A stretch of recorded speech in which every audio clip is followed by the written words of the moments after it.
ঢালছে, সেই বিষের মধ্যে কিন্তু সেই বিষ থেকে শিলায় পরিণত হচ্ছে, যে শিলা কিন্তু পাথরের চেয়েও শক্ত। যখন দেখবেন একটা বাঁধের মধ্যে পলি থাকে, সেই পলি কিন্তু অতীব নরম, তখন আপনি সেটাকে যেমন করবেন তেমনিই হবে। কিন্তু সেই পলি যখন শক্ত হয়ে যায়, শক্ত মাটিতে পরিণত হয়, তখন দেখবেন সেই শিলা পাথরের থেকেও শক্ত হয়।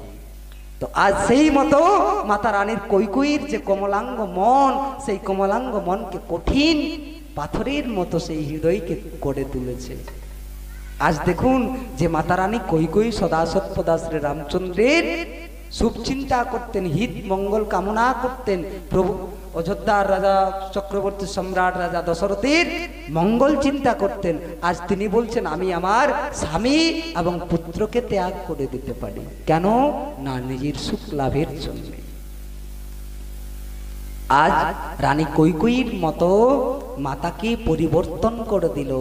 দুষ্টা দুর্বুদ্ধিযুক্তা সম্পন্ন ব্যক্তির বুদ্ধি যদি ধারণ করেন, তাহলে কিন্তু তার ফল কিন্তু ভালো হতে পারে না, তার ফল কিন্তু খারাপই হবে। তার জলজাল্য প্রমাণ স্বরূপ দেখুন মাতা রানী কৈকেয়ীর মন কেমন ভাবে পরিবর্তন করলেন কুব্জা মন্থরা। আর কি বলছেন, শুভ শাম আঠোয়া, শুভ শাম আঠোয়া,